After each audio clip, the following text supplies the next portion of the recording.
नमस्कार साथियों। RRB group D की तैयारी कर रहे हैं और आपको प्रीवियस ईयर पैटर्न के बारे में नहीं पता कि प्रीवियस ईयर कट ऑफ कितनी गई थी, पिछली बार का लेवल क्या था। भाई पिछली बार भी 1 करोड़ प्लस फॉर्म भरे गए थे और इस बार भी लगभग उतने ही फॉर्म भरे गए हैं। अगर मैं बात करूं पिछली बार का, अगर आपने तो 98 की 98 2019 में वैकेंसी आई थी, 22 में एग्जाम हुआ था, यानी आपने एक एक शिफ्ट का सोल्यूशन करा ही होगा।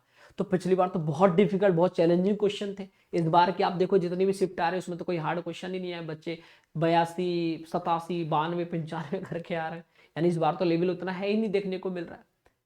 तो यानी कि इस हिसाब से देखा जाए तो इस बार कट ऑफ हाई जानी चाहिए, इस बार कट ऑफ हाई जानी चाहिए, क्योंकि पिछली बार का लेवल बहुत तगड़ा था, इस बार लेवल बहुत कम है।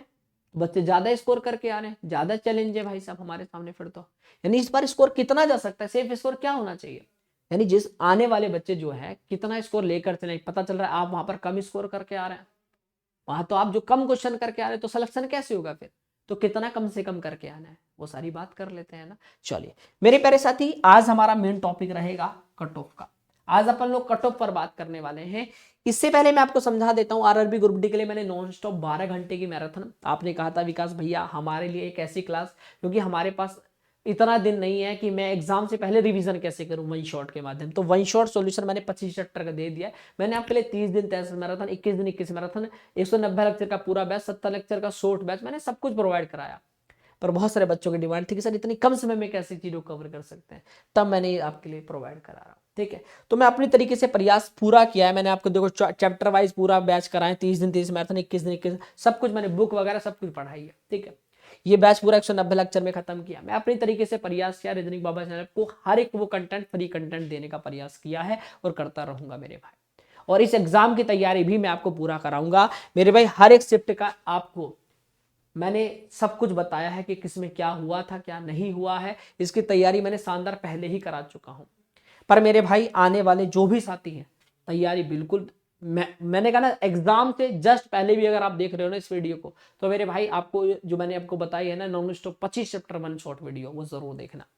मेरे प्यारे दोस्त, मैथमेटिक्स आपके एग्जाम में 25 का आता है, आपके एग्जाम में रीजनिंग जो है मेरे भाई 30 का आता है, आपके एग्जाम में साइंस जो है 25 का आता है, आपके एग्जाम में करंट अफेयर आपके एग्जाम 20 का आता है। टोटल 100 क्वेश्चन है मेरे प्यारे दोस्त। क्या अगर मैं कट ऑफ की पॉइंट की बात करूं तो पिछली बार ओपन, अगर मैं बात करूं कट ऑफ ओपन कितने पे लगी थी, 97, 98, 96।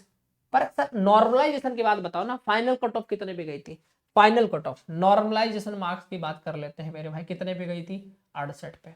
नॉर्मलाइजेशन के बाद कितने पे गई थी, 66 पे। नॉर्मलाइजेशन के बाद किसकी, ये किसकी मैं बात कर रहा हूँ, अजमेर की। ये किसकी है, इलाहाबाद की। बिलासपुर की 60 पर गई थी मेरे भाई। अहमदाबाद की कितने पे गई थी नॉर्मलाइजेशन के बाद, 62 पे। भुवनेश्वर की कितने पे गई थी, 66 पे। कोलकाता की कितने पे गई थी, 69, यानी एक कम 70 पे। चेन्नई की कितने पे, 60 पर। चंडीगढ़ की कितने पर, 70 पे। ठीक है, हाईएस्ट सबसे ज्यादा चंडीगढ़ की थी, ध्यान रखना। गुवाहाटी की कितने गई थी, 60 पर गई थी। भोपाल की 65 पे गई थी। गोरखपुर की 69 पर गई थी। पटना की 66 पर गई थी मेरे भाई। मुंबई की 64 पर गई थी। ठीक है, रांची की 70 पे गई थी। और यहाँ पर सिकंदराबाद की 57। सबसे कम कट ऑफ जो गई थी वो मेरे भाई सिकंदराबाद। अब मुझे कमेंट करके बताना आपने किस जोन में फॉर्म भरा है और आपका स्कोर कितना आया, और जो साथी करके आए हैं, एग्जाम देकर आए हैं, वो आप लोगों ने कितने अटेम्प्ट किए हैं और आपको लग रहा है कि कितने सही हैं, ये मुझे जरूर बताएं। और जो साथी अभी जिनके एग्जाम नहीं हुए हैं वो कितना अटेम्प्ट कर रहे हैं, जिससे आपका मैं सही समझ पाऊं कि आपका स्कोर कितना। हर एक साथी के कमेंट का जवाब मिलेगा आपको, टेंशन मत लेना। ठीक है, अब आप समझिए कि इनमें से आपने किस जोन में फॉर्म भरा, ये भी इंपॉर्टेंट है प्यारे दोस्त। ये भी इंपॉर्टेंट है कि किस जोन से आपने फॉर्म भरा था। हर जोन की अलग कट ऑफ लगती है, और कट ऑफ के बढ़ने और घटने के क्रम को अगर मैं बात करूं तो देखिए, सबसे पहला होता है नंबर ऑफ वैकेंसीज कितनी है, दूसरा होता है नंबर ऑफ एप्लीकेंट। वैकेंसी वहां पर 8 है, 10 है, 12, 20, 60 है। फॉर्म भरे जाए वहां पर 1 लाख 2 लाख, तो क्या होगा दो 50,000। वैकेंसी 80 है, कहीं पर 70 है, कहीं पर 50 है, और फॉर्म भरे जा रहे हैं 10,000 20,000, तो आंकड़ा तो खुद ही वहां पर कंपटीशन हो गया ना। तो पहली चीज तो थी कि नंबर ऑफ वैकेंसीज कम थी। दूसरा हो गया नंबर ऑफ एप्लीकेंट ज्यादा है। अब सोचो जब करोड़ों फॉर्म भरे गए हैं, वैकेंसी तो 32,000 है, यानी हर जोन में कितनी ही वैकेंसी होंगी। सही बात है ना, वैकेंसी कितनी ही होंगी। तो यानी कि हर जोन में वैकेंसी कम है पर कंपटीशन बहुत ज्यादा है, तभी तो 1 करोड़ प्लस फॉर्म भरे गए ना। ये भी सी के सही। यानी कि वैकेंसी कम है, पहला फैक्ट ये हो गया। दूसरा नंबर ऑफ एप्लीकेंट ज्यादा है। तीसरा एग्जाम का डिफिकल्टी लेवल, एग्जाम का डिफिकल्टी लेवल वो भी यहाँ पर मैटर करता है। तीसरा किस जोन में आपने फॉर्म भरा है, जिसकी कट ऑफ पहले कितनी जाती थी आप कितनी जा सकती है। आपको पता है दिन पे दिन कंपटीशन बढ़ता जा रहा है। आपके सामने जो बच्चा बैठा है वो चैलेंजिंग बच्चा है, जिसने पहले भी कई एग्जाम में बैठ चुका है और इसकी तैयारी भी पिछली बार भी की थी, अब भी कर रहा है। यानी कॉम्पिटिटर भी आपका तगड़ा, जो भी चैप्टर वाइज अच्छे से पहले भी पढ़ चुका है, प्रीवियस ईयर टेस्ट रैंक सब कुछ लगा चुका है, पर वो कुछ नंबर से रह जाता है, वो भी बच्चा आपके सामने बैठा हुआ है। यानी कि दोस्त, अगर आपने 2019 वाली वैकेंसी जो एग्जाम 22 में हुआ था, मैंने एक एक शिफ्ट का सॉल्यूशन करा रखा है दोस्त, अगर आपने उनको किया होता ना तो शायद इस एग्जाम में आपको बहुत हेल्प मिलती, क्योंकि साथ ही उससे लेवल कम ही है इस बार देखने को मिल रहा है। आपको मैं सिर्फ आपको पढ़ाता नहीं, मैंने आपको ये भी सब बताया कि किस शिफ्ट में कितने डिमांड पहले थी, कितने शिफ्ट से कितने क्वेश्चन पिछली बार पूछे गए हैं, डिमांडिंग टॉपिक क्या, और वही सब चीजें आपको देखने को मिल रही हैं आपको एग्जाम में। ये पिछला डाटा है 2022 वाला मेरे भाई, मैं अपनी तरीके से हर प्रयास किया।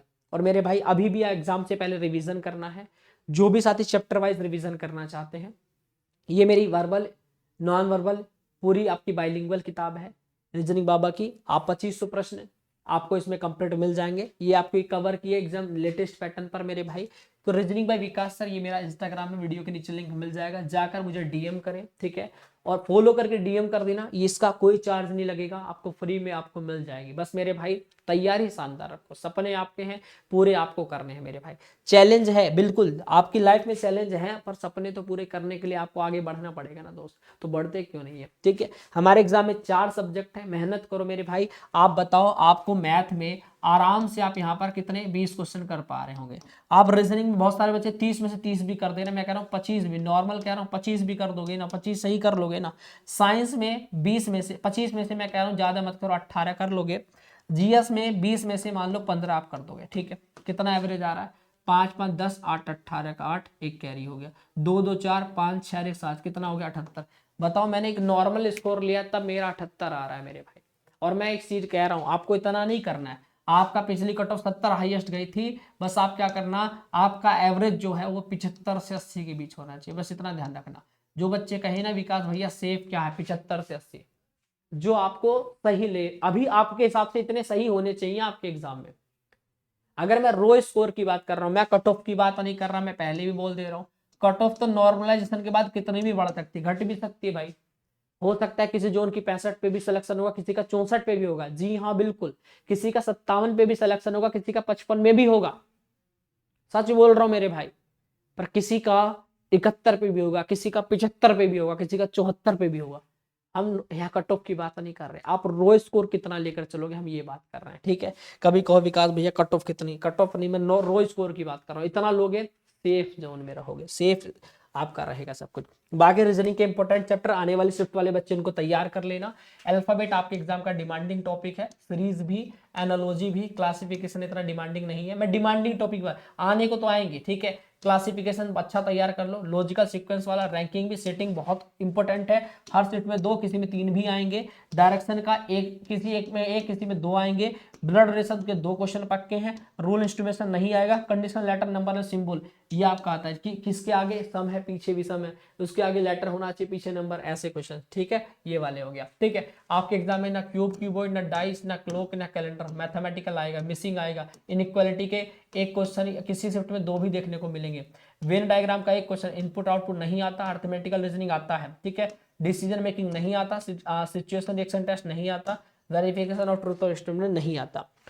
अगर नॉन वर्बल में बात करें, फिगर सीरीज आएगा, फिगर एनालॉजी से फिगर वाले क्वेश्चन, फिगर सीरीज, ये फिगर सीरीज नहीं आ सकती। फिगर सीरीज ये आपके एग्जाम में नहीं आता। सेम फिगर टेस्ट आता है, वाटर इमेज, मिरर इमेज, आपका फिगर फॉर्मेशन आता है, शेप रोटेशन आता है, और आपका ग्रुपिंग ऑफ शेप आता है, ठीक है। ये अपना तैयार कर लेना। बाकी लॉजिकल में न्याय निगमन, कथन निष्कर्ष, कथन तर्क, कथन पूर्वधारणा, कथन कार्यवाही, कथन कारण, ठीक है, और कथन कारण, बस इतना तक आपके एग्जाम में आता है, ठीक है। ये मैंने इंपॉर्टेंट जो चैप्टर थे वो बता दिए। बाकी आपको क्लासेस के नोट्स अगर आपको चाहिए, आपको रिवीजन करना है, तो भाई ये आपका टेलीग्राम है, जहां पर PDF notes, hand writing notes, books सब कुछ यहाँ पर अवेलेबल करा दी जाती है। तो यहाँ से भी आप सारी चीजें डाउनलोड कर सकते हैं। बेहतरीन तैयारी करिए। ये चैनल आपका है मेरे भाई। आने वाली 20 तारीख से पूरा बैच स्टार्ट भी कर रहा हूँ 2026 की वैकेंसी का, 2026 वाली वैकेंसी का तैयारी कराऊंगा। आप भी उससे जाकर अपनी प्रैक्टिस कर सकते हो। आने वाली 20 दिसंबर से मेरे भाई आपका प्रॉपर बैच दोपहर 3 बजे से स्टार्ट कर रहा हूँ। अपना तैयारी शानदार कर लेना। बाकी मेरे भाई इस वीडियो को चैनल पे जाकर जरूर वॉच करना। जिनका भी एग्जाम है, एग्जाम से पहले फास्ट रिवीजन अगर आप करना चाहते हो तो ये आपके लिए बेनिफिशियल रहेगा। बाकी thank you so much. Video आपको पसंद आई तो चैनल को सब्सक्राइब, वीडियो को लाइक करके आगे बढ़ते रहेगा। जय हिंद, जय भारत, वंदे मातरम।